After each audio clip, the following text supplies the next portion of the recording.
Hello everyone, this is MilPro Akron. As we all know, there is a wide assortment of training videos out there and experiential videos on YouTube and other sources talking about firearm safety, firearm usage, training, and tactics.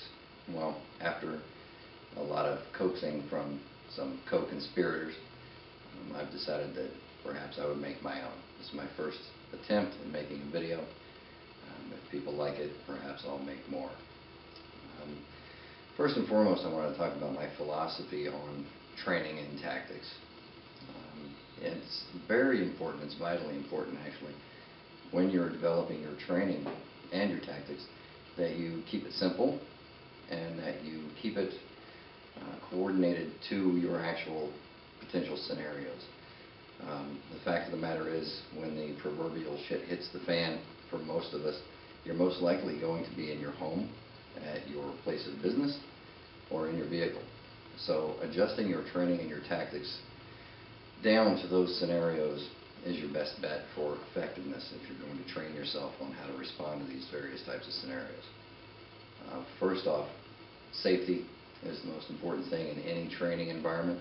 So you always need to make sure that you're practicing safety with your firearm, making sure that you're training with unloaded firearms when you're running through dry practices, and keep your bullets on the range. Okay, so that's your first step. Always ensure that every weapon that you're going to train with is clear and safe before you begin training, especially if you're training with other people around. A negligent weapons discharge equals a very bad day. The important thing about training for protecting yourself in your own home is that you know the environment better than any intruder would. Intruders are going to break into your home for one of two reasons: to steal or to kill. Most likely the first, stealing, is what they're after. Your priority as a homeowner and as a member of a family is the protection of that family. There is no material good that is worth someone's life. There isn't even a 3D television, for instance. It's not worth losing anybody's life over. So your priority is the protection of your family and yourself.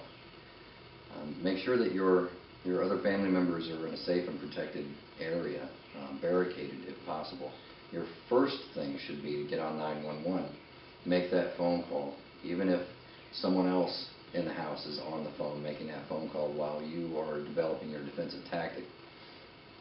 Ensure that that's the first thing you do. Protecting the family is your priority. You can't do that if you're downstairs chasing around a burglar in the dark. You're putting yourself in jeopardy, and if that person isn't alone, you just left your family unprotected upstairs while you're downstairs fumbling around in the dark, tripping over your divan. So keep that in mind. Let's not consider ourselves Rambos that we're going to run outside and tackle the bad guy. That's not our job. Your job is to protect your family. So always make that your first priority. This is your house. You know the environment. For instance, if you have a two-story home and you hear the break-in occurring downstairs, first secure your family, your first priority. Next is, you know that in order for them to get to you or your family, they have to come upstairs. So that creates a fatal funnel for the bad guy to come upstairs. It's tactically more sound not to go downstairs and pursue the bad guy, but to wait upstairs to see if they're going to come up to you. Force them to go through that fatal funnel. Force them to stack up on the stairwell, or let the body stack up at the foot of the stairwell, whatever the case may be. Either way, you want to put them, or force them, to be in the most dangerous position while you remain upstairs safe and secure in the dark, awaiting for their arrival if that should happen. And granted, you're also on the phone with 911. Police are hopefully on their way. If your response time isn't too great, hopefully they'll be there before it ever escalates to that point. But if not, you have to think of where the most secure area in your home is. Get your family there, make sure that they're protected, and defend that position. If it's the upstairs of your home or a certain section of your home, say the right wing of your home, if you're in a ranch style home, it's all one floor, make sure that you have your hallways covered, your defensive area secured, and prevent anything from coming to you, because again, your priority is the protection of your family. Let's talk about choice of weapons for home defense. in my mind, whatever weapon you're most comfortable with is your best option for home defense.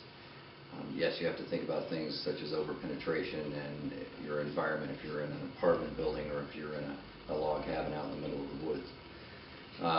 Overpenetration is a problem. You don't want anything to go past your immediate area and jeopardize the lives of innocent people. So the AR-15, a lot of people have them nowadays. They're a very popular weapon.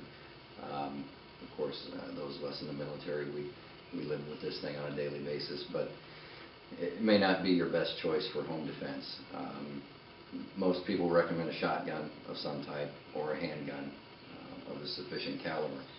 But if a .22 caliber rifle or .22 caliber pistol or a .32 caliber revolver is your only option, if that's the only weapon that you currently have, first of all, you need to learn to use it well, and rely on it, and make sure that you know how to do field expedient things such as clearing a jam, reloading under stress, things of that nature. But if that's the only weapon that you have access to, then that is your home defense weapon.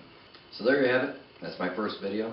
If you like it, feel free to let me know. Perhaps I'll make some more. We'll get the camera out to the range and take some live fire practice out there, and give you guys an idea of how I train on a regular basis to improve my marksmanship. It's something that you have to constantly work on. It is a perishable skill. One thing that I noticed, even a couple of weeks away from the range, your shot groups start to open up.